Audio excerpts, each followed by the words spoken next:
What's up, guys? Welcome to this episode of Unemployable. This is your Friday recap. This one started off talking about all the craziness that's going on in the world right now and how best to deal with it. And then it took a sort of a hard right turn and we dove into some really practical things that everybody can do right now, irrespective of whether you're an entrepreneur, whether you're in a job, that can make needle moving progress in your life. We got down to brass tacks, what we actually do on a daily basis to get outsized results. And we tell the story how in one of our portfolio companies, by implementing just one idea that we learned from interviewing another guest here on the podcast, in the very first week we implemented, we made $101,000 in brand new sales in that portfolio company by implementing just that one idea. It's a cracking pod. I know you're going to enjoy it. With that said, let's get into it. Here's a fun fact about our show. We put a ton of effort into making these podcasts for you. The one thing that we would love for you to do if you actually get value out of the pod is just hit that subscribe button. By doing that, it helps us get better guests on the show because they can see that we have a bigger audience. So if you're enjoying the content, just hit the subscribe button below, and then throughout the podcast, drop a comment so that we know that we're hitting the mark or how we can improve. Thanks for watching. Enjoy the episode. What is up, everybody? Welcome to the Friday recap with your four amigos here today. I don't know how this one's going to kick off because we have literally been in stitches here off camera, rolling into this, which I know, it's kind of good to be heading into this particular session with a bit of laughter in our voice because it's been a hell of a 24 hours around the world. Well, it's actually been a hell of a week. We've had all the controversy of the Paris Games. We've had Ballgate. We've had a stock market crash. We've had all sorts of shit going down. And so we're going to try and, at least bring some levity to it. Eric, how are you, mate? What's going on? Honestly, I'm speaking of ball. Honestly, after watching 9 Now and watching the Olympics and then seeing a 5-minute clip of the news, which I don't watch, I'm depressed. Like the stuff the news talks about, like it actually gave me anxiety, and it's like you start second guessing some of the decisions you're making. And that was just from literally a 5-minute little recap in between the Olympics. So yeah, it has been like horrendous, right? So you've got the threats of have been risen, the threat level and the arrows for the market going down, and the color red, and all the craziness going on. I had a bit of a giggle because, I saw last night on the finance report, it was like the ASX is off 3% today. And I'm like, crashes 3%. I've had Bitcoin for like a few. I was like, 3%, that happens before lunchtime. Right?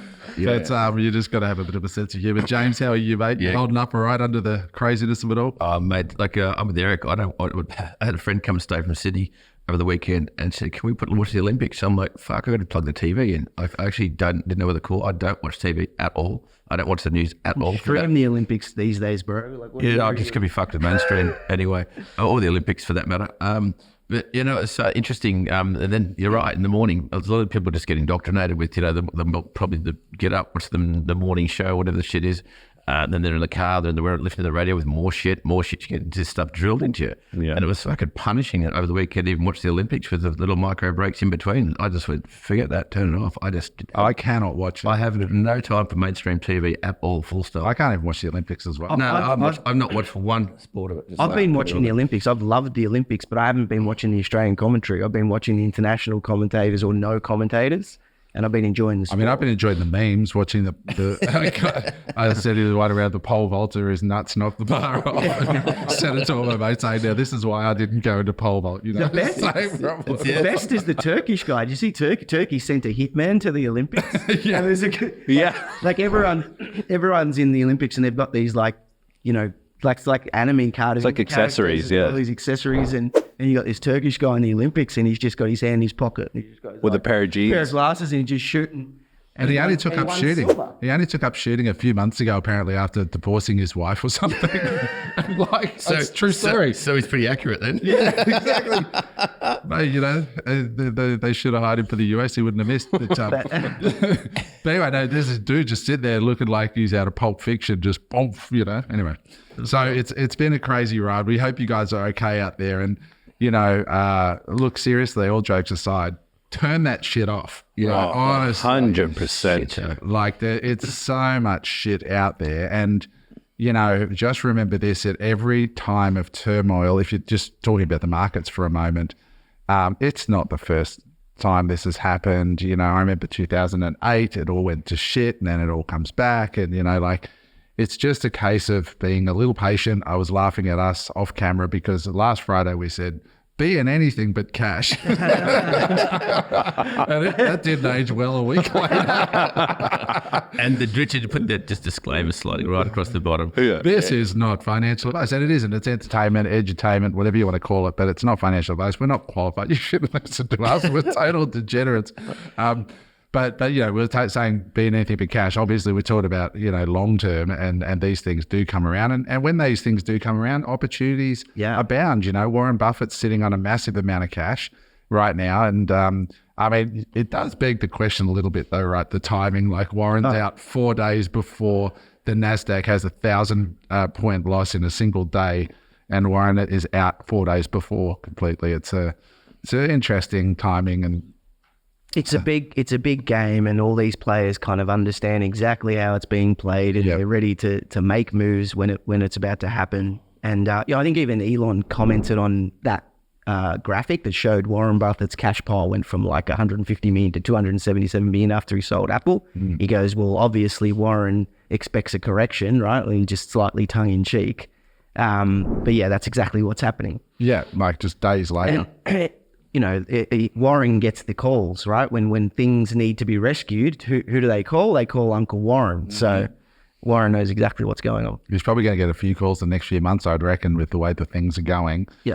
But it's going to be such an interesting ride into the election in November. It's going to be for anyone out there who is in crypto or in the share market, my personal opinion is there's going to be a little bit more volatility. I mean, no one knows ultimately which way the market is going to go, but I think one thing that is for sure is you're going to see some volatility between now and the election. And I think this is like a good time to be, to learn about yourself, right? Like right now, if you're panicking about what you own, maybe it's because you didn't have deep enough conviction in what you bought, and you bought because of a rumor, or your mates were all buying it, or whatever else. Like I lost over $1 million in the last 24 hours. In one particular asset class, but I don't even blink. That's only if you sold. That's only if you sold. Only if I sold. Only yeah. if you sold. And I'm completely calm today. I'm like, I know what I bought. I know why I bought it, and that hasn't changed. That's the gut check, right? Like when these market volatility events happen, that's the big gut check. Why do you own what you own? What you own? Is your thesis strong enough? Because this is the time where you learn about yourself and whether you've done the proper research or are you just trading? Are you just trading? And if you are just trading, and this is especially, all the people that are out there buying meme coins and other crypto coins, they're all a trade. They're all a trade because there's no guaranteed future on any of them. So if you are trading and you found out during these last 24 hours that you're trading, then you better understand how to read market trends, right? This is why important. Noticing, being present in your body and going, oh wow, why am I feeling this way?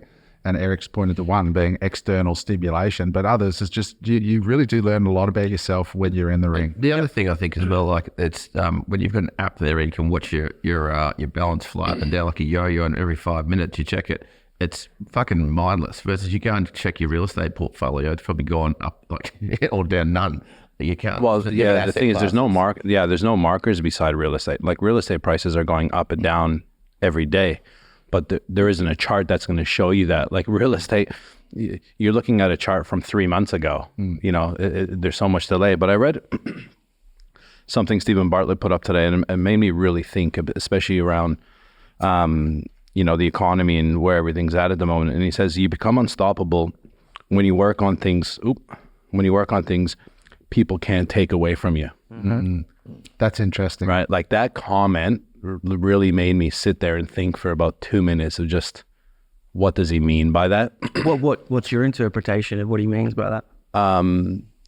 Education. Yeah, investing education. In yourself. Yeah, and systems in your business. Yeah, and emotional stability. Like yes, it's It's a small business. Like just because the Nasdaq shut itself last night doesn't mean to say your business is worth any less today because you wake up in the morning, because you can control it to a degree. Yeah, one thing Adam said before was patience, right? And I think I'm a half decent, investor myself over the years. And COVID came, and I sold a couple properties that I shouldn't have, because I was just kind of like, oh, you know what? Let me just take a little bit off the table here. Let me get some cash back in the door. And I look back, 4 years ago on those properties and what they are today, and the income, because they were holiday let properties, and the income that would be giving me today. And I just look back and go, never again. I wasn't patient, right? I just made a knee-jerk reaction, probably a little bit based on fear at the time, because the world was ending at that time. Everything that was happening in the news, it was just, you got to remember, there was articles talking about the market crashing by 50%. Like, I remember seeing these articles. We've never shut down the global economy all in one hit ever, right? Yeah. Like, no one knew what that was going to mean. Yeah. So I think that comment that Stephen makes is again, if you're educating yourself in the different things that you are investing in, or educating yourself around business and educating yourself around financial statements, educating yourself in all these different areas, you become more resilient, because someone else is basing their decisions off emotion, and you're looking at it a little bit differently. I think the crux of what he's talking about is more resilience than it is learning how to invest or learning how to run a business, because at the end of the day, all investments can be confiscated unless you've got Bitcoin on a storage device and you lose your keys, right? And all property can be taxed, right? So I think that gets to the heart of what he's really talking about, and that is personal resilience. Yeah, I think network's another big one that can't be taken away. And I think about it now in hindsight, like things even like COVID. One thing I didn't do enough of at that time was get together with my smart friends and try to play that one out. And looking back on it, some of it was quite obvious, actually, when you think about it. Like, what else would a government do? Like, but I didn't anyway, really get together and like, well, you really couldn't get together, I suppose. Maybe that was part of the plan, But anyway, it's interesting. It's such an interesting time out there at the moment. I had we'll get to some business stuff in a minute, but I'll kick off with one thing that I've been thinking about over the last week, which was last week's pod. And Mark, you because we basically talked about, inflation, and I got a bit angry about how we got here. And it's kind of funny because I sort of said, I said, I placed the blame at the feet of the government for printing all the money, right? And I got quite fired up about saying how I'm annoyed at how that has moved the goalpost. And Mark made a really good comment around two types of inflation, one being the inflation around things we consume on a daily basis, and then there's the other level of inflation, which is around the basement of currency, financial assets, and so on. And so, and Mark said, well, what do we do about it? And I was sort of saying it's really frustrating, because we do have doctors, we have nurses, we have people serving us in the community that are essential to the type of society that we all want to live in. And I get frustrated because I think the inflation rates are actually, that they print, are lower than what they really are.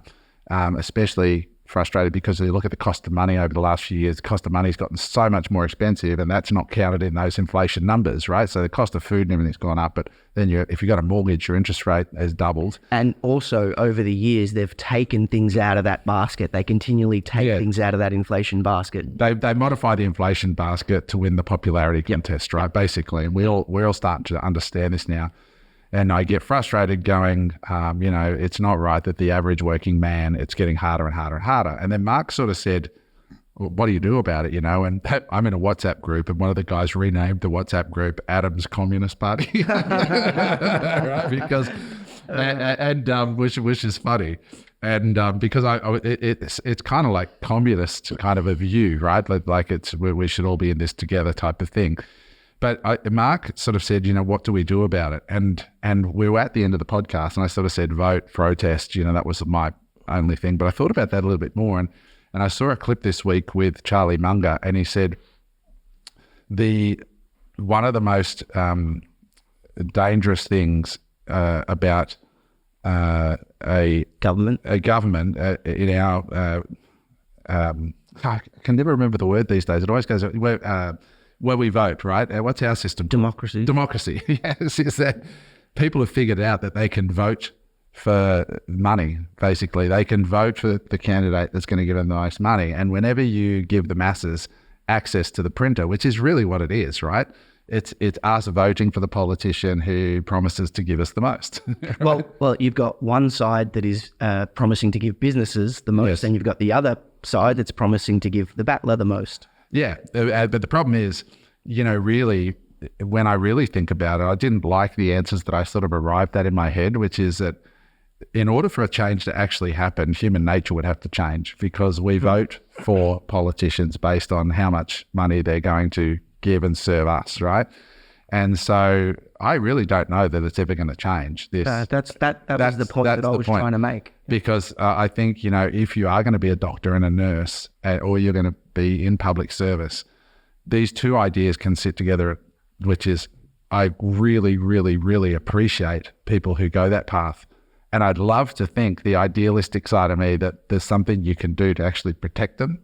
But I don't know that there is. I watched that podcast back, and I remember saying, we all need to get educated. And I think your response was, but we're not all entrepreneurs. And maybe when we were discussing it, you were thinking from the entrepreneur point of view that not everyone can become an entrepreneur. And I definitely agree with that. The nurses and the doctors, they're busy being nurses and doctors, and we need that.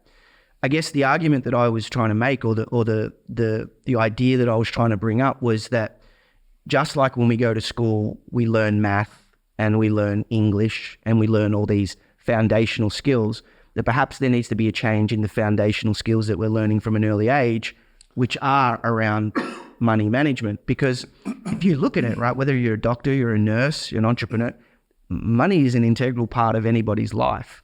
And it's also, to your point, one of the parts that ruins a lot of marriages, a lot of people's lives. So why aren't we learning more about it? That's the point I disagree with, and where the frustration comes from is that I think doctors and nurses Shouldn't have to. Well, no. I think that the amount of available capital is being diminished greatly, because we've got this housing problem where cost of housing so wide. We've got rising cost of goods, and so. The other point was, this inflationary number for the average person who doesn't stop and get a calculator out or go to ChatGPT and work it out. When they say, okay, inflation rate's 5%, well, it's 5% compounding year on year, and it doesn't come back down. It's not like... No, prices are higher and they stay higher, that's and the then they new go higher base. again. Yes, Yeah. and so I put into ChatGPT, if a compounding CPI is 5%, how long does it take for your money to be worth half as much? And the answer was 14 years. So 14 years from now, you need twice as much than you did 14 years ago to have the same thing. And that's the part, because you've got a doctor or a lawyer, or you've got maybe not a lawyer, we've got enough of those. But no, jokes aside, but we've got these people in public service. Their salaries are not growing at a rate that's sustainable. And so the actual leftover cash that they have is just disappearing because of inflation. And so it's such an insidious. And what I did on ChatGPT is I asked it the inverse. I said, instead of saying that the buying power, the thing that costs $100 today is going to cost $147 in whatever time, what is $100 worth in that same time? And you see it go to like $70. And so all of a sudden you start to see this is actually just tax. Like, people understand if you're given $100, you're going to give $30 to the government. Well, but now you've got this other thing called inflation, where it's actually worth $30 less as well. So you may as well take $30 out. You know what I mean? So that's where the frustration was. I find it really annoying when people say, "Oh, they just need to get educated." Like, these people actually need to have the amount they've got left over, even if they were educated, is diminishing. But this is the problem with the system that we're in, because instead of there being things on the news to educate these people on how to deal with these situations, there's all this fear factor things that are going on. And then you've got all these diversion things that the government is putting in place to keep people distracted from the real. And this is going to start to sound conspiracy theorist, but the reality is that all the stuff that you see on TV, all the things about giving back the land, and like even Tucker Carlson made a point about this. Why are Australians reminded at every single event that the land that they pay taxes for isn't theirs? What's the purpose behind the government doing that? I haven't seen the government give any land back.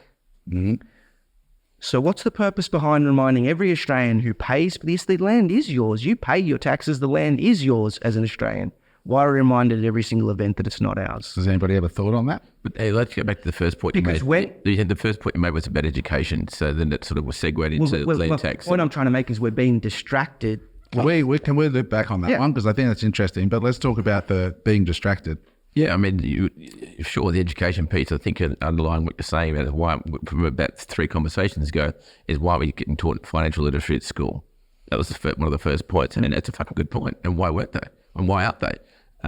Because what a breed a society full of people who are fucking walking around as slaves. And if people all of a sudden understand inflation and the way the governments use inflation to stay in power, then there's going to be an uproar. Yeah, and a lot of it comes back down to, I feel, basic economics, and people don't understand economics. I really enjoyed economics in school. Supply, everything comes back to supply and demand. Like when you look back in hindsight in what happened during COVID, you can go, oh, that makes sense now. What's happening now, right, is that I feel you've got inflation creeping in and has for quite a number of years. Things are getting a lot more expensive. People have less disposable income. Markets are down. Retail spending is down. What's going to happen, right? I feel in future, what will happen is they will drop interest rates at some point, whether that will happen this year, next year, the following year. What does that then, why do they drop interest rates, right? To give people more money, right, in their pocket. I would challenge that the real reason that they drop interest rates is because the government needs to refinance their debt. Yeah, because at the moment the government debt is worse than. Do you know what I mean? It's probably both. The follow-on effect. The follow-on effect of that is that we get to buy assets too. But this is what we were saying last week. If your government is taking out more debt, then it's probably a time to buy more assets. If your government is not taking out more debt, then it's probably a time to when there's more money in the market, right? And there's more money. Obviously, when there's more money in the market, people are buying more things. Inflation's going to happen. That's just the reality, right? And it is a balance of, and they control it by interest rates. Like I've, owned property for many, many, many years. I owned property in Canada for many, many years. Like I remember paying 2.6% interest rates in Canada for years. And there wasn't people buying property at that time. You would think, oh my God, right? It's at 2.6% and you could buy a property for $200,000, 12, 13 years ago. These are real numbers. You would think that people would be throwing money at getting into a property. And let me tell you, the factory worker or the construction worker 12 years ago to today, they haven't doubled or tripled their income in that time. I did a basic calculation with my dad, and I said, Dad, I'm going to take you back to when you first bought your house, right? You're a construction worker. Mom was working in the factory. How much did you pay for the house? X. How much were you earning an hour? X. How much was Mom earning an hour? X. A couple other questions. How much was fuel? How much was a loaf of bread? Give or take. I then fast forward to today. I did it last year, and I said, okay, what's that? The exact same calculations. 6 times worse off today, just from basic. This is like 6 times worse off, but still at that point in time, not everybody. There were still people renting. There were still not people that couldn't afford to get in the property market. So it's interesting to see. Like, yes, it's getting worse, but people still at that time were struggling too. Like they weren't killing it. What's really at stake here, and the reason as I've aged, I've gone further and further to the right and listened more to Tucker Carlson and people like that, because I used to hate Tucker when he was on Fox. But what is really at stake when you play this stuff through, and why I loved the Australia I grew up in, and I know, James, you're probably the same, right? Mark, you're probably the same. I loved growing up in Australia, right? So I've got so many fond memories of running around with my brothers and, you know, doing all the crazy stuff that you do as kids. But the stats don't lie. At the old Australia, in terms of the number of kids that are being born, happy long-term marriages, we have toxic masculinity and toxic femininity. We have guys out there telling young men, don't get married, make money, build your muscles up and just be with whoever you want, whenever you want. And we got women saying, you know, you don't need a man, right? And on top of that, we don't have the money now that to afford families. And so we're seeing the decay of the family unit in this country. And that's really alarming to see that we are, you know, going away from family values. And if you look to the biggest causes of all sorts of problems in society, you know, depression, men mostly, you know, suicides and things like that, marriage breakdown, so much of it is related to financial stress. And so this inflation thing is not a victimless crime. You know, it's a real systemic problem within our society, and a society in this country that I love and have so many memories of. We're just watching it sort of decay as people go into stress, marriage breakdown, not getting married, not having kids. It's really, really sad. And I mean, that's heavy, right? Like that stuff is really, really heavy. And I you know, I guess the point that I try and make with relation to it is that we need to try and control the things that we can control. And, you know, and maybe I'm a little bit biased to this because I sold property for 15 years and 50% of my market were immigrants. And I saw these people that didn't have fancy jobs. They were working at literally 7-Eleven or service stations and cleaning at night, were coming into our country and they were buying property and they were getting their foot on the ladder. And sometimes they were buying property in areas that they didn't want to live, and they were renting, and they were just doing what they had to do to get established in this country. And they were able to get established on very basic means, you know, not even full-time jobs, casual employment, casual jobs. So I look at that and I think to myself, yes, nurses and doctors, they're all playing a special part in our society, and we should cherish those people. But there is a blueprint out there to try and get out of this mess that is being inflicted upon us by powers way more powerful. And I think the education is definitely a big piece of it. And there is some really good research out there that basically shows that the more affluent a society becomes, so society as a whole, and the more luxuries that they have, that the less kids they start to have. So it's not. There is some evidence out there to suggest that the reason that people have stopped having kids is because we've also become so affluent and we have so much choice. You know, I don't consider myself poor, and I had my first child at 39. So the argument can't be made that I didn't have a child because I didn't have the money, right? Interesting. I find it interesting because there's you mentioned it last pod, there's two parts to this market. I think there's, you know, the haves and the have-nots, and that's growing massively. Yes. Like we're going overseas shortly, and I'm seeing a lot of things when, you know, looking at flights and hotels, and we're looking at certain areas for hotels, and, you know, you put in, okay, we're going to this area for 5 nights. Let's look at, you know, 4 and 5 star hotels as an example. And then you're going 42,000 for 5 nights. Right? I'm going. No, that's real. Yeah. Right. 80,000 for 5 nights. Like, this is real. This isn't fake numbers. You go on booking.com and you put in whatever area in the world you're going to, and you put in 5-star hotel. Like, and I'm just thinking to myself, and then you're looking at flights and you're going, okay, you know, how can we squeeze in business class on points, or what, you know, playing the whole Tetris game of points, right? And I'm like, how much are they actually, if you want to pay for these flights? And like, for a family of 4 one way is about 80 grand for business. Then there's 50 grand for 5 nights here. And then there's, and I'm just going like, there's people out there, you know, paying this. And then there's other people that aren't even in the position to looking at a trip like this right? And I'm not saying I'm the one paying 50 grand for I'm not paying 10 grand a night accommodation. But I just look at it and go, as bad as the economy seems, there's still a shit ton of people with a shit ton of money. Yeah. And I think what's happening is more properties, more assets will be held in less hands. And that's what's happening. When you talk to people that are in the market, it's people own multiple properties. They don't own one.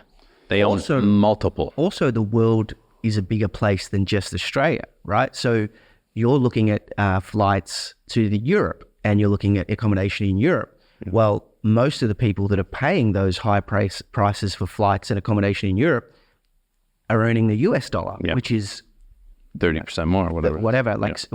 buys 30% more than what Australian dollar is. So it's a really wide world, and a lot of things affect those. It's funny. You're right about the rich getting richer. So just question is, like, your thought pattern taking 2 children in business class. Did you book it? On points, I did. But the reason why, I'm not saying this to be a wanker, but I would never pay. Sounds that way. I would not pay, right? 20 grand one way for a business. I wouldn't pay that if I don't think I'd pay that if I was double or triple the amount richer that I am now. As an example, I would. There's just. I come from a frugal family, mate. I come from a value of a dollar. I cannot pay 80 grand for flights when I know I can take that money and help my parents buy a new car. Like that's the way I think. It's all relative, right? It's all relative. But I think I'd like to switch this conversation a little bit if we can. Yeah. Unless you want to mention. I was just going to say one just quick point on this. Because I'd like to end this on a higher note. Yeah. Like it is devastating what's happening out there. And I personally don't know that it'll change anytime soon. And I think for me, it comes back to the power of entrepreneurship and why I believe in it, because it does offer a way out, even on a side hustle basis, if you can get creative enough. So yeah, there's the blueprint. If you don't want to go into business in any way, for the listener there, we think, again, not financial advice, but in Australia, leveraging into property has been a really and it is going to be hard to get a deposit. It might mean it might mean delaying having kids and both of you working 2 jobs or a side hustle and a job. We just had Mari and Fernando in last week who came to Australia from Brazil, and she was working in a mobile phone repair shop and he was a barista in Surfers Paradise. They got mentored by a Bangladeshi immigrant who owned the mobile phone repair shop. They're now doing $4 million a year selling fly screens to van lifers on their website, livinginabubble.com.au. The pod's coming out soon. And they just bought their first piece of real estate after their biggest month ever. And they came to Australia 5 years ago, was it? I can't remember. There's so much in, like, I really hope that everyone watches that pod, right? Because I've never met the guys, but they've reached out to me on social media, both of them, and just kind of, they've got this energy and this vibe about them. Oh, and they came in with zero, mate. Right. And they started selling on Facebook Marketplace, drop shipping stuff from Alibaba. They didn't even own it. They set up a website that you put it on Alibaba. Sorry, they put it on Facebook Marketplace and Gumtree. And when somebody bought, they'd buy it from the Chinese person for $5, and they'll make a $5 an item spread. What's up, guys? I hope you're enjoying this podcast. Now, I wanted to let you know about something very special that is happening on Wednesday, the 21st of August. We are doing an AI webinar with our podcast sponsor, Early Bird AI. And the reason we're doing this webinar is because there has been some significant shifts forward in the world of AI, and in particular, what is available for you as a small business owner right now in this space. Myself, I've been using this in 2 of my portfolio companies. The impact is profound. And if you are in business, you are going to want to see this. We've been doing implementations at Early Bird for medical centers, for retailers, for e-commerce sellers, for all kinds of companies right across the spectrum, from early companies that are just starting up to large publicly traded companies. So guys, if you are in business and you do not want to be left behind by artificial intelligence, get to this emergency briefing that's happening on Wednesday, the 21st of August at 7 p.m. Just go to unemployable.com.au/events. That's unemployable.com.au www.unemployable.com/events. The webinar is completely free. We're going to have Chris from Early Bird in, especially just to brief everyone in our community about what's happening in the space. It is going to be an amazing session, and it's totally free, only for Unemployable listeners. With that said, let's get back to the pod. This is what we could, like, if we're not watching the Channel 9 or Channel 7 news, this is what we could be doing. We could be networking with people that have a different perspective on the world. Maybe they've come from a harder place, and we can change our lot in life. And then I asked, like, so how, once that happened, but how did you advertise after, to get, if you couldn't afford it?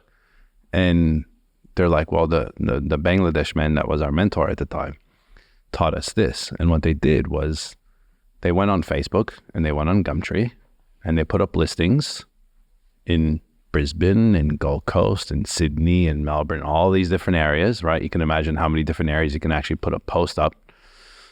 Not an ad, just an organic post advertising the product, like for sale, right? And then to buy it, they'd have a link to their website. Yeah. So you'd click on the link and then go to the website, and that was all free. That's how they started. That's how they started, right? Mm-hmm. Like that hack is how they started. And then, like she said, then we got banned from Facebook Marketplace and Gumtree for probably spamming. Scraping Yeah, but it goes to show you need to be resourceful. Scrappy. You need to be scrappy. You want to get into the property market, you can't afford it. You have a little bit of money, be scrappy, be resourceful, talk to others that are in the same situation. We spoke and it might not be friend. Yeah, and it might not be in Australia.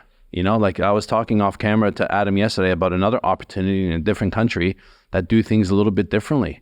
Huge arbitrage opportunity. A huge arbitrage opportunity, which we won't mention now, but it could be something in the future. And that's the point. The gap is getting wider, and it's becoming harder, and property prices are 6 times more than what they used to be.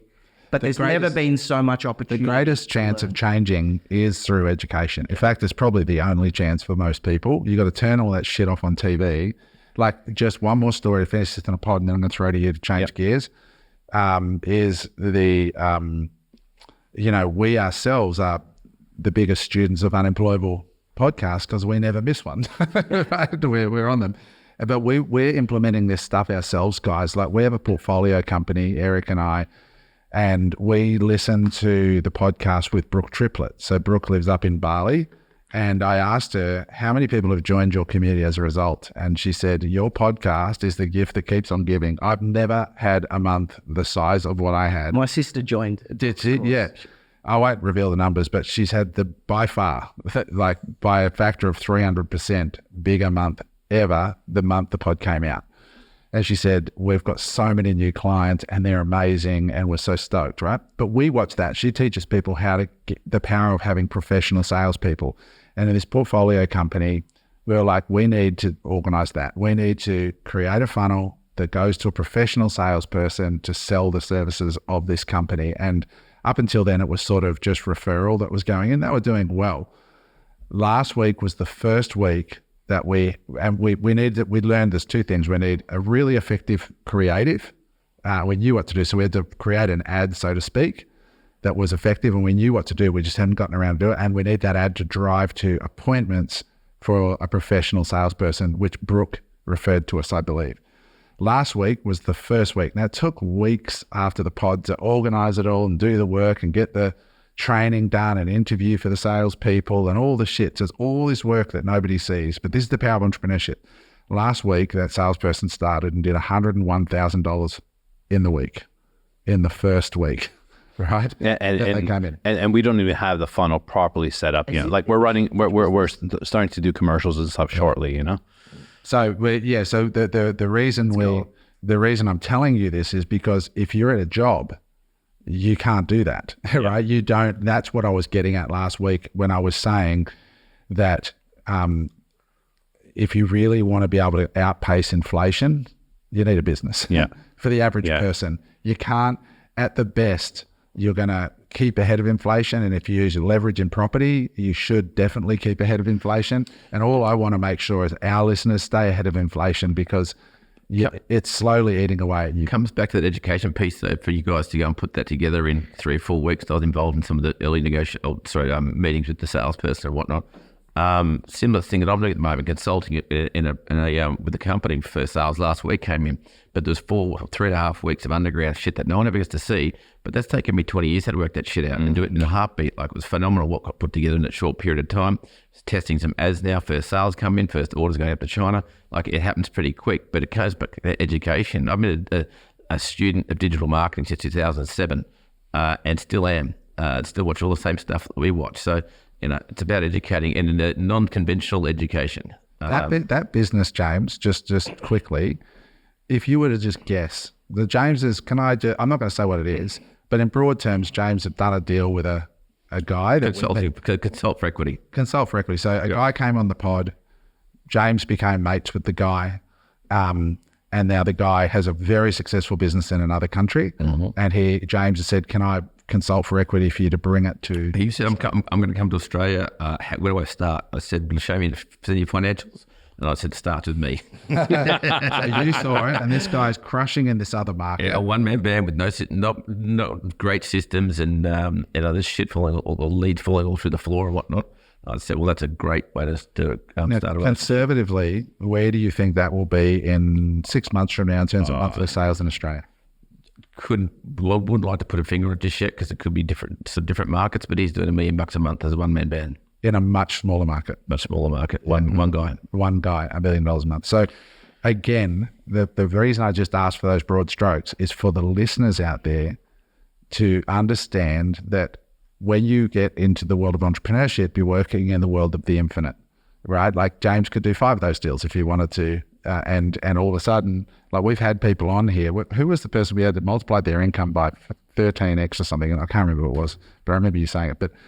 But yeah, so the world of possibility exists when you change your education. And of course, that's partly who you hang out with as well. And that's why the 4 of us are here on this podcast, right? Like we're not here to kind of support the narratives. Totally. We're all going to struggle. We're here to support the narratives of what's possible. I was talking to my business partner from MX yesterday, and he's used to be the CTO. Real savvy guy.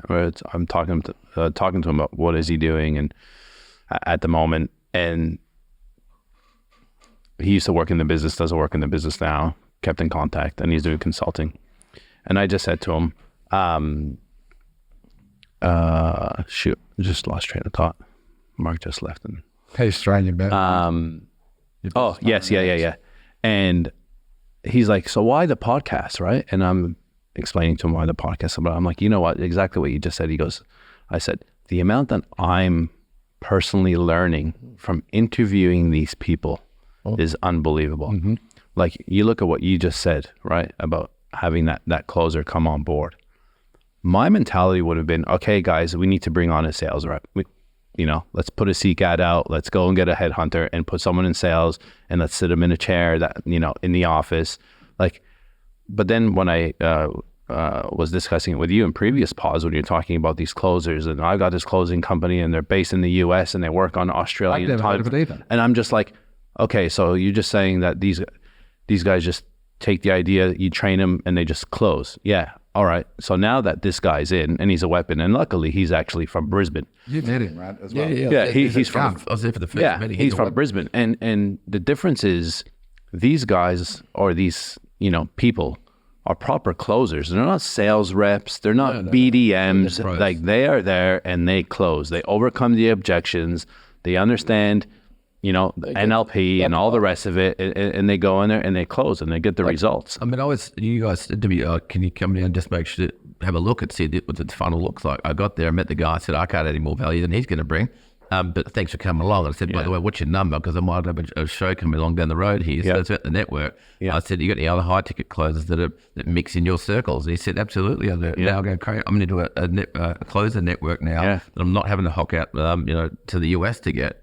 I go, great. Now we've got closers on demand. Totally. And it's all about network, fitting into the pod, and like, it's the enterprise value to that portfolio company. That's one closer with 1 week in. Imagine when we've got 3 closers and we've got traffic at scale. I was about to say, you got traffic just probably trickling in, like not even starting. We can we can pump the ads massively. I've got a question. And I've got a question in relation to all of this. And one thing I've noticed about you, Adam, is you're an amazing executor. Like the way that you get an idea and then turn that idea into reality. Like this is the first I've heard about the closer and things like that. How do we and then the people listening, how do we become better executors? Because I'm sitting here listening to some of the same ideas that the guests are talking about on the pod, and I'm finding that I probably don't execute as quickly as what you do. So how do we become James, better? can you take that quickly? Yeah, I'll just be right back. Absolutely. Oftentimes you'll see Adam post on Instagram. It's 3:21 in the morning. It's 4:45 in the morning. He's doing the deep work and whatnot. Like I'm not as flamboyant on the socials as him, but I'll often text him back and say, "Hey, bro, you up as well?" And I'll be up for 2 hours as well. And I don't have children, which is a big thing. So I'm trying to try and give a fairly balanced answer to that. I don't have a family per se. And I've got shit I need to get done. And I get up and it's fucking absolutely pitch black. No one else in the world. In my universe, it's awake. Slack's not firing off. Skype's not firing off. Emails aren't firing off. There's I think it's a book from Cal Newport called Deep Work. And I think if most people actually got 2 or 3 hours of actual deep work done in a week, their life would change. My goal, and I know it's Adam's as well, is from 4 o'clock in the morning till 7:30 before the kids come online, so to speak, or the staff, is if I can knock out 3.5 hours of deep, uninterrupted work that's focused on one task only, and I can do that at least 4, maybe 5 days a week, there's 15, 18 hours up my sleeve of deep work. They're good. You get really focused and get shit done. It's, you can move mountains in that short period of time. So I think it's about deep work. I think it's uninterrupted work. And doing the hard thing first. Oh, the fucking thing you want to hate the most is the night before you go to bed and go, what's the biggest, ugliest, horrible thing that I need to get done? And the other thing too, I think I was speaking to Adam the other day. We had a conversation. How was your weekend? Oh, and just, chipping away, getting all things. Because when you've got a business you're putting together, you've got multiple of them. Not everything gets done in one hit. You can only work so far on a project. And then you're right, well, that's as far as I can push this because now I'm waiting for 3 other people, or there's a time delay that I can't push any harder or any further. Go to the next thing. It's like you're pushing 6 things together all at once to try and get this cake baked and have it all come out at the same time. There's a lot of moving parts in it. So in short, to answer your question, it's about deep work. And that's making the sacrifices. If you do have a family, it's not that fucking comfortable getting up, but get up at 3:45. Get up, your big glass of water, put your big boy pants on, have a shot of coffee, put the fucking pin the ears back and go. You look at Hormozy, he works against a solid wall with walls either side this close. With earmuffs on, no noise. And edibles for focus. Because one of the things I'm really good at is I'll sit down with a pen and paper, nothing fancy. Literally, I don't take a computer. Like if you really want the granular, pen and a paper, and I go, what is the linchpin in this business? What are the most needle-moving things? And it's usually the hardest things. Like, okay, somebody's got to write the ad, start interviewing for a salesperson, put together the training, then all the funnels have to be done, and you write those things, and they just all work. And what happens is our day gets filled with notifications and minutiae and bullshit, stuff that's urgent but not important. And I'm really, really good at identifying on a piece of paper, these are the linchpins, and then sitting down with the key people and either doing it myself. Like yesterday, I was scripting a video and it sounds like it's not deep work, but in this other business that Eric and I are involved in, this video is central to transforming. So I was here yesterday for 4 hours just writing a script, and I got 1 page in 4 hours, designing, thinking through what journey do we want to take the viewer on? Of all the resources that we have, what are the best tools to demonstrate what we want to do, and then writing it and then getting Eric and saying, what do you think of this? And then going back and forward. So it's doing that. James and I know James really well. He's really good at doing the hard thing first. That's why ice baths are great, because it pushes you to do this thing that hurts. Now okay. So if we can go deeper on this, because I'm genuinely wanting to learn for myself, right? Like you've got multiple businesses and multiple things going at the same time. How do you then prioritize what the most important business or which needs your attention? Like, do you find yourself sometimes overwhelmed with all the things that you need to do? Yeah, sometimes I live in overwhelm, and you'll notice I always carry a little black book with me and a pen. I don't take notes in computers and all that stuff, and I use Asana to capture just ideas that I have in my phone, and I have folders in here, just drop on my ideas shelves here. But I look at each business, I'll sit there. Sometimes I'm doing work early in the morning, but other times I'm just sitting there with a pen going, okay, early bird, for example. I'll write early bird and I'll write down all the things I'm thinking about. Pen and paper. And I'll go, okay, sales. What's happening in sales? What do we need to do? And I'll do the same with Dry Flush. We've just done the same with Dry Flush. We've just appointed a few other people for the next phase of growth. And I've mapped out, this is Q1 for Dry Flush, Q2, Q3, Q4. What are the big rocks that need to be done? And then I just go to work on those big rock items. And then people can pat you on the back, when you have the $100,000 week. So, that started 3 months ago when I watched Brooke Triplet podcast and then called a meeting with the guys and said, we need to do this. I'll give you one other example of the power of education.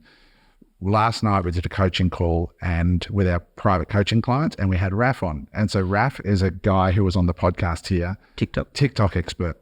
And I said to Raf, could you come and talk to our private coaching clients? I've been watching what you've been doing on your socials. You and Graham are doing some exciting stuff. Can you come and give us the inside skinny on what's going on in TikTok?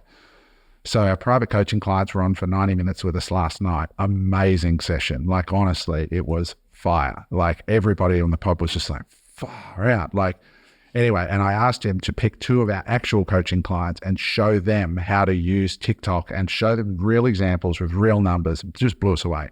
One of our clients has a business selling on Amazon, and let's say men's clothing. It's a particular type of men's clothing. He's doing $600,000 a month. Which is nearly $1 million a month, right? This guy 3 years ago was a tradie on building sites, and he's kind of capped out. He's got very little competition. He's crushing, but he's like, man, I feel a bit vulnerable. And this particular product is just absolutely perfect for TikTok, absolutely perfect.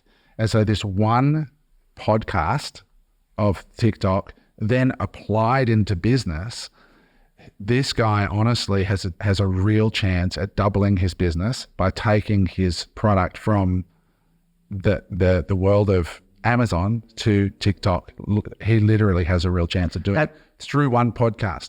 And when it got to the end of the training last night, I opened up for questions. About 20% of our group probably that were there last night, maybe 20% at most, had questions, and other people didn't. I had 2 pages of questions, right, for me. And I was like, how come more people don't have questions? Because a lot of people are just listening. Like, oh yeah, okay, that's interesting. It's interesting.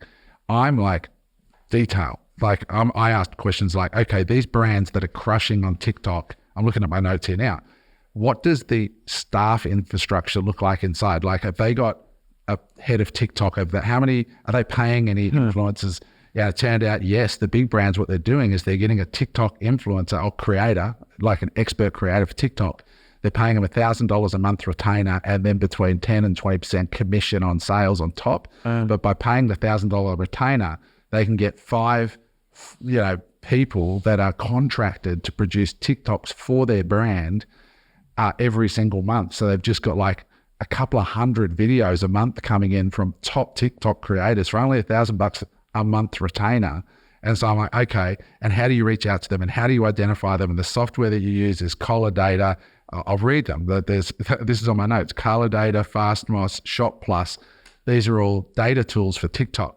I had 2 pages of questions. That's the difference with me, is that I'm sitting there thinking, I'm going to implement this shit next week, right? Yeah. Not, oh, that's an interesting area of business. I'm like curious about it and yeah. So it's interesting. I feel like people think they need everything to be perfect to start. Like you're the type of person, like we were talking about this yesterday, like Adam's the guy that goes in the 4, starts the fucking fire, multiple times, like build a parachute on the way down type of thing. And a lot of people don't think like that, right? I think like I have lots of questions all the time, right? I think a little bit differently, right? I think more about, okay, network. Who do I have in my network that can help? So yesterday, funny enough, new coaching clients of ours just emailed me this morning before the pod about last night's podcast going like, fuck. Last night's coaching call going unbelievable, so much value. The amount of people that message or email going, I want to book a one-on-one call, but I just don't know if I'm ready.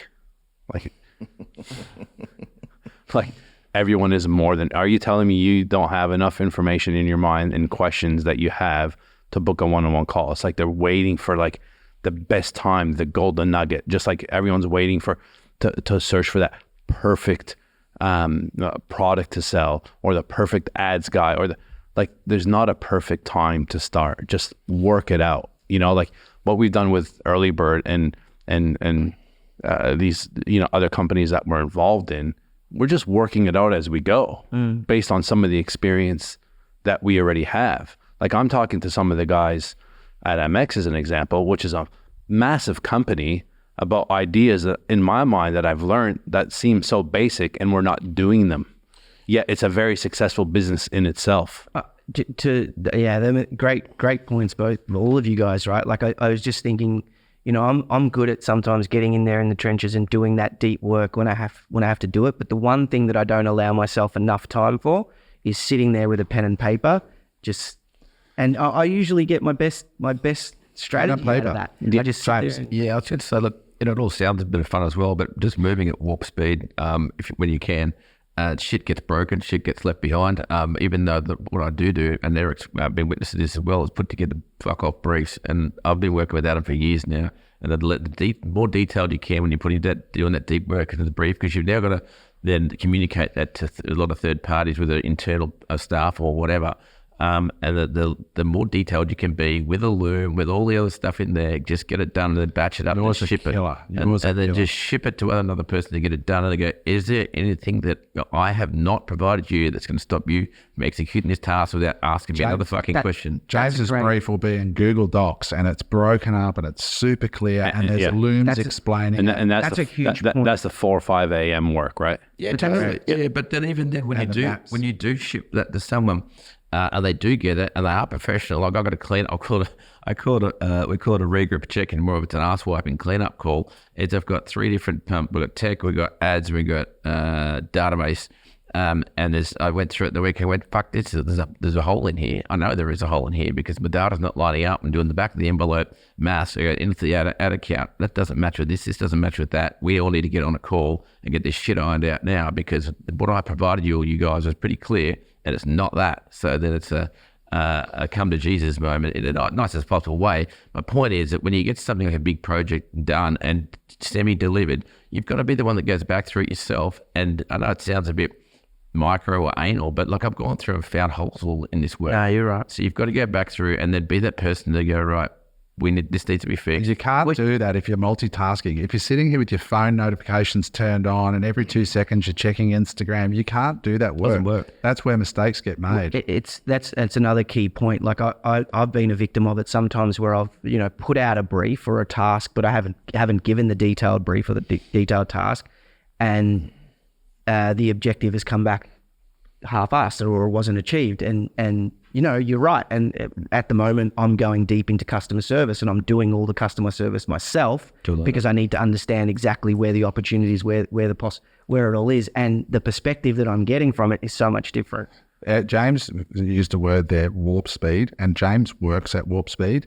And some people like that, they hear that and it freaks them out because they're so afraid of being wrong or something breaking. Like Elon said in his book, if you're not breaking things, you're moving too slow. If you're not making mistakes, if you're not unwinding at least 10% of the things you're doing, yes, you're moving too slow. But that shortened timelines thing is huge. Like Tim Ferriss has a saying, what would this look like if it was simple? I recently did a coaching call with a client who spent months and months and months. He's been working with Queensland University. He's been getting funding. He's been doing this, doing that with a very basic business idea. He's been developing AI. He's been doing all this stuff. And I'm like, stop everything, right? You have a business model for a product, and I think your pricing is too low. Let's talk about your pricing, your business model for a second. I want to identify the linchpin. What is the one linchpin in this business that has to work in order for it to support this price point? And it turned out it was a referral program. And I said, okay, so you're relying on customers who buy it from you for this low price to refer others. Yes, that's really the linchpin, right? Yes. We already have a customer, a real customer. In this case, it was actually me, right? So I've actually bought your product. Your product is amazing. I think it's too cheap, and I don't think your referral system's going to work. That's my opinion. I think your product's too cheap and your referral system won't work. But we've got a real customer, it's me. Let's see if it works. Now, in this case, I won't say what the product is because it doesn't rely on me being the referrer. It requires on all the recipients of the product. It's a longer story. I think you need to go to a paid traffic model. You need to make it far more expensive. You need to redo your branding and your wording so that it is a bespoke, high-end thing where you have a Facebook ad that goes to a call with a consultant and the consultant tries to sell it for 10 times what you're selling it for right now. That's what I think might work. Now, I don't know that it will, and I wouldn't be in this business for a number of other reasons. But if it was me and I was going to invest in one of those two models, I'd probably invest in the second one. But you have your position, I have mine. So how can we find out in 7 days for less than $2,000? That's the question. Now, Tony Robbins always says quality of your life equals quality questions. Instead of like spending the next 12 months developing AI and getting grants and patents and all the shit that he was doing, let's find out in 7 days by you've got the product here, you've got everything you need to find out whether the referral system works, and I'll support you. Let's go figure that out. And over here, you need a landing page, you need some copy, you need some ads, and you need to drive $1,000 of traffic to that page and see how many appointments you can book, and you be the salesperson. We can find this out for $1,000 in 7 days. Or less. There's Done. There's also a quote from Tony Robbins, and it's don't leave the scene of a decision without taking action, or whatever it is. I think that's something to that effect. Eric said we've got to properly look at here's the potential owner on Thursday, and we could catch up with him. And I called him back that afternoon, so I've got a meeting at 8:30 with him tomorrow morning. Like, just fucking get it done. Like, if there's something that needs to be done, don't wait for the next day. Just like fucking hammer it. Just get it done. Don't do tomorrow what you can do right goddamn now. Exactly. Like, but if that's how busy. That's what they say. If you want something done, give it to a busy person. I love these conversations because I feel like these are the things that get to the heart of removing blockages and breaking through glass ceilings. It's great when we have guests come on and tell the highlights of their story and how they got to where they are. But I think these conversations are so valuable for me personally, and I'd love to know if the audience thinks the same thing. Drop a comment and tell us if, getting into the brass tacks. I've got to find out fast. There's just so many people just put off the real moment of truth.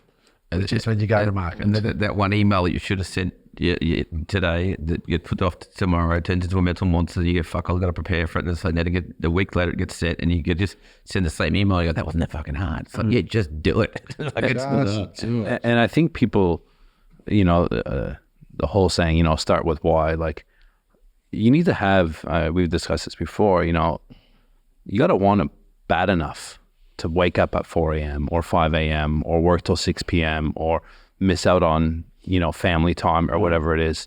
Like, you need to have like a chip on your shoulder, right? Like, what's the reason? Like, I know there will be something driving James, right? Someone, somewhere, something, a comment that someone said to him at some point in his life that is in the back of his brain that is going, I have to fucking do this because I got to prove this to this person or prove it to myself or whatever it is. I have it. I know Adam has it.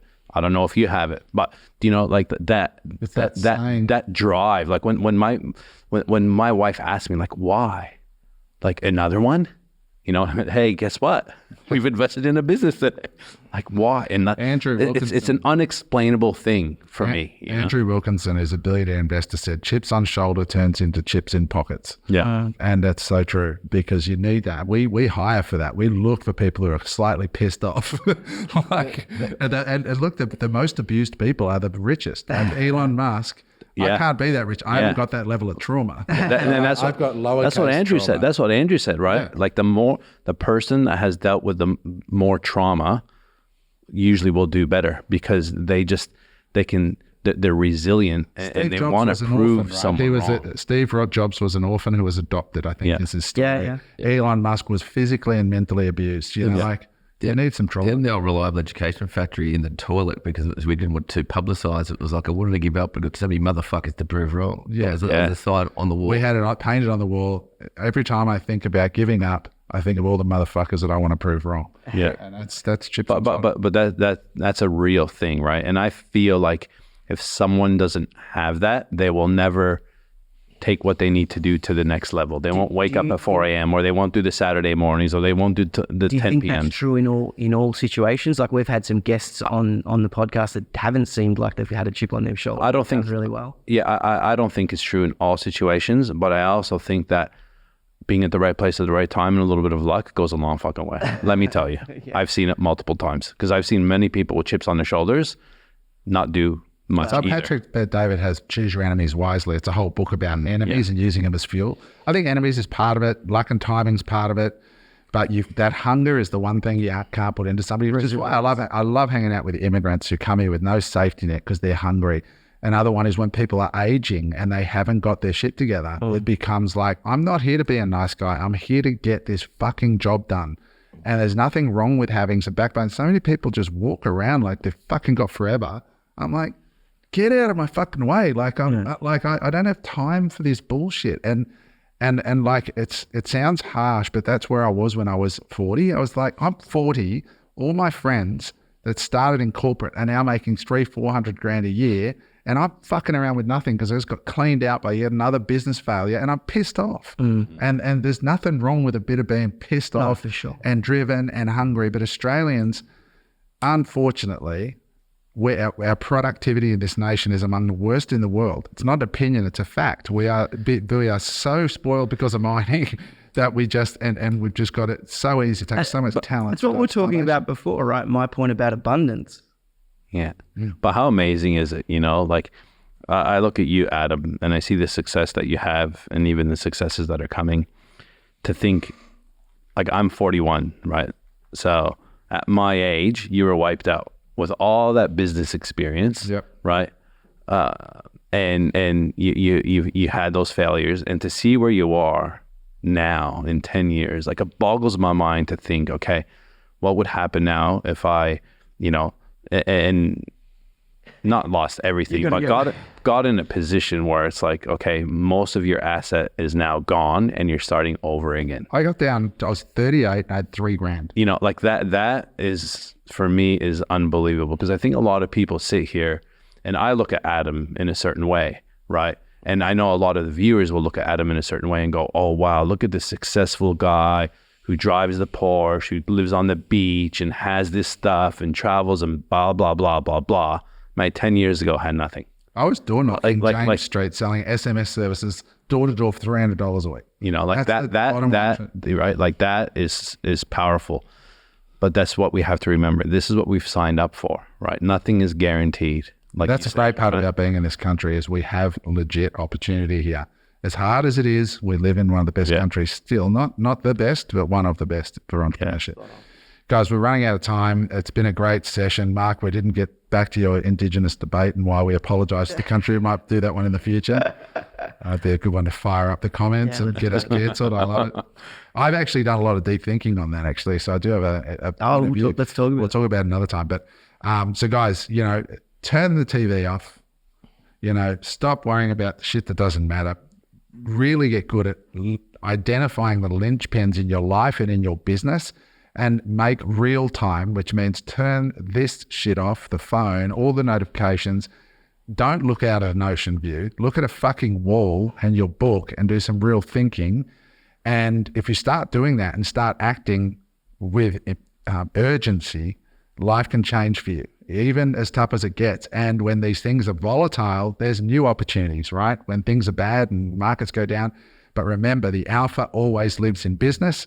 There is nowhere else that you can go. And with one distinction that you learn from a podcast, but you actually implement it, you can add $100,000 a week to your life. Or in James's case, a business that, could do $1 million plus a month, So there it is, guys. Thanks for listening. Hopefully you've enjoyed this. Drop a comment below. Thanks for watching. Bye for now. Hey there. I hope you enjoyed that episode of Unemployable. If you'd like to watch another episode, just click there.